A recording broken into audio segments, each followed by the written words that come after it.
अस्सलाम वालेकुम respected viewers, आप सब कैसे हैं। वंस अगेन अपने यूट्यूब चैनल में आपको खुशामदीद। आज बायोग्रेड प्लस के अंदर पूरी टीम बायोग्रेड प्लस की डॉक्टर रहमान मंजूर और सारी टीम आपको खुशामदीद कहती है।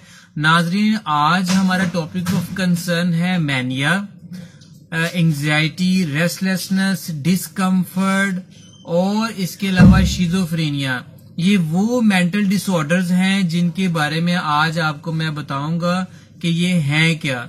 नाजरीन व्यूअर्स, ये मैनिया एक ऐसी कंडीशन है कि जिसमें एनर्जी लेवल बहुत ज्यादा हो जाता है, इसके अंदर फिजिकल हाइपर एक्टिविटी बहुत ज्यादा हो जाती है और ऐसी कंडीशन के अंदर मूड चेंज होना शुरू हो जाता है। और ये जो चेंजिंग है ये अब्रप्ट और सडन चेंजिंग होती है पर्सन के अंदर और इंडिविजुअल बिहेवियर चेंज हो जाता है।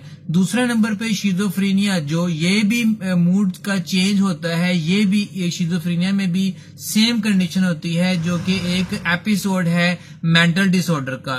थर्ड नंबर पे आ जाता है एंग्जाइटी। एंग्जाइटी बेसिकली इसे कहते हैं एक ऐसी कंडीशन जिसमें बॉडी के अंदर एक रेस्टलेसनेस सी स्टार्ट हो जाए, डिस्कम्फर्ट सी हो जाए। और आमतौर पर एंग्जाइटी होती है किसी फियर की वजह से, किसी जो है खौफ की वजह से, फ्राइटनिंग की वजह से फैक्टर जो है वो आ जाता है और जिसकी वजह से किसी भी काम में इंटरेस्ट लेवल जो है वो लैक होना शुरू हो जाता है, लॉस ऑफ इंटरेस्ट हो जाती है, कंसंट्रेशन लॉस हो जाती है और इसकी वजह से मेमोरी लॉस भी हो सकता है। एंग्जाइटी के साथ साथ बात करते हैं थर्ड नंबर पे के कंडीशन में कि बेसिकली जहां मैनिया, मैनिक, शिजोफ्रेनिया और एंग्जाइटी डिसऑर्डर्स आ जाते हैं, वहां पे रेस्टलेसनेस और इसके अलावा अनकंफर्टेबल जो इन्वायरमेंट है वो भी डेवलप होता है। ये वो सारी कंडीशन है जिनके बारे में आज बात करेंगे। लेकिन इसको स्टार्ट करने से पहले आपसे गुजारिश ये है कि जो चैनल पे न्यू है तो वो चैनल को सब्सक्राइब कर लें और वीडियो को सारा देखें। अपने कमेंट्स और व्यूज का इजहार लाजमी आपने करना है। नाज़रीन, आज हम बात कर रहे हैं मैनिया या एपिसोड्स ऑफ मेंटल डिसऑर्डर्स को किस तरीके से ट्रीट किया जाता है। ये बेसिकली मेंटल डिसऑर्डर जिसे हम MDD भी कहते हैं, ये वो मेजर डिप्रेसिव डिसऑर्डर्स हैं जिनका सोल्यूशन आज हम पढ़ेंगे। वोर्टोक्सिटिन एक ऐसी जेनेरिक फार्मूलेशन है जो कि ब्रिंटिलेक्स टैबलेट में अवेलेबल है। 20 mg और 10 mg के अंदर ये टैबलेट्स अवेलेबल हैं। ये फिल्म कोटेड टैबलेट्स हैं जो कि एक पैक में 14 होती हैं।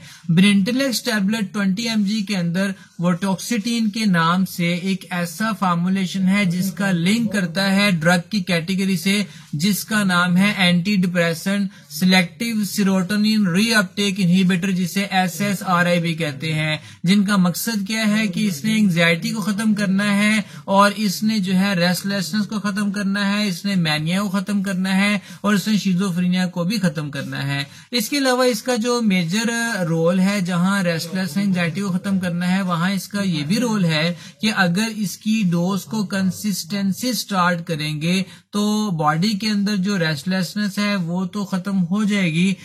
इंसोम्निया की जो कंडीशन आती है जिसमें लॉस ऑफ स्लीप होती है वो भी बिल्कुल खत्म हो जाएगी और नेचुरल स्लीप जो है डेवलप होना शुरू हो जाएगी। इसके बेनिफिट ये भी है कि ये जो है बेसिकली एक नेचुरल सब्सटेंस है जो कि मेंटल कंफर्ट और बैलेंस को जो है मेंटेन करता है और इसी की वजह से जो है जो फियर फैक्टर है और या एनर्जी लेवल, जो हाई एनर्जी लेवल है या फिजिकल हाइपर एक्टिविटी जो मैनिया में होती है वो भी बिल्कुल ठीक कर देता है। इसका एक और बेनिफिट ये है कि ये डिप्रेशन और एंग्जाइटी के अंदर जो है उसके ट्रीटमेंट और प्रिवेंशन में भी हेल्प करती है।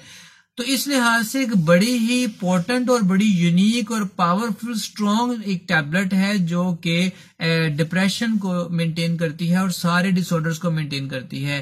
अब व्यूअर्स समझ लें कि ये वर्क कैसे करती है। जैसे मैंने आपको बताया कि वोर्टोक्सिटिन जो ब्रिंटिलेक्स में अवेलेबल है, इसका ताल्लुक है SSRI के साथ तो सिलेक्टिव सेरोटोनिन रीअपटेक इनहिबिटर में क्या करते हैं कि ये as well as serotonin agonist भी हैं और ये एंटागोनिस्ट भी होते हैं। इसकी डोज समझने, आमतौर पर इसकी यूजुअल डोज जो है 65 इयर्स अडल्ट एज तक ये आती है 10 mg, और इसकी डोज को जिस दिन स्टार्ट किया जाएगा मॉर्निंग और इवनिंग सेम उसी टाइम में आपने नेक्स्ट डे इसकी डोज को रखना है, यानी टाइम की फ्लक्चुएशन नहीं करनी।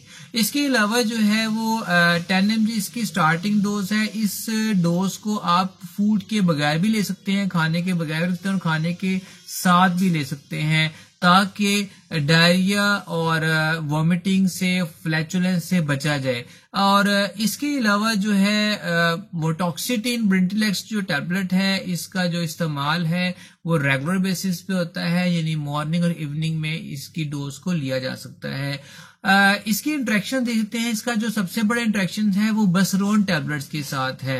बस्पिरोन जो है उसमें फॉर्मुलेशन है। इसके अलावा फेनिटोइन के साथ जो है इसका इंट्रैक्शन है, कार्बामेजिपाइन के साथ इसका इंट्रैक्शन है और पेरोक्सिटिन के साथ इसका इंट्रैक्शन है। तो ये वो ड्रग्स हैं, या अदर SSRI जो ड्रग्स हैं उनके साथ इसका ड्रग्स इंट्रैक्शन है, लिहाजा इन मेडिसिन के साथ वो मेडिसिन नहीं ली जा सकती और यही इसकी कॉन्ट्राइंडिकेशंस भी हैं। अब बात कर लेते हैं कि हर मेडिसिन के साइड इफेक्ट्स होते हैं, तो डेफिनेटली ब्रिंटिलेक्स के भी साइड इफेक्ट्स हैं। इसका पहला साइड इफेक्ट ये है कि ये डायरिया कॉज कर देती है, और इसके अलावा जो है ये कॉन्स्टिपेशन भी कॉज कर देती है, ये स्टमक डिस्कम्फर्ट में भी कर देती है। इसके अलावा वॉमिटिंग की भी केसेस जो है रिपोर्ट हुए हैं। आमतौर पर इसकी जो प्रिकॉशंस हैं उसमें डोज को जो है रिकमेंडेड डोज को मेंटेन रखा जाएगा, keep out of reach of children रखा जाएगा, इसकी स्टोरेज का ध्यान रखना है। सो ये थे वो सारे की सारे useful information regarding Brintellix 20 mg tablet, जो कि बेसिकली वर्क करती है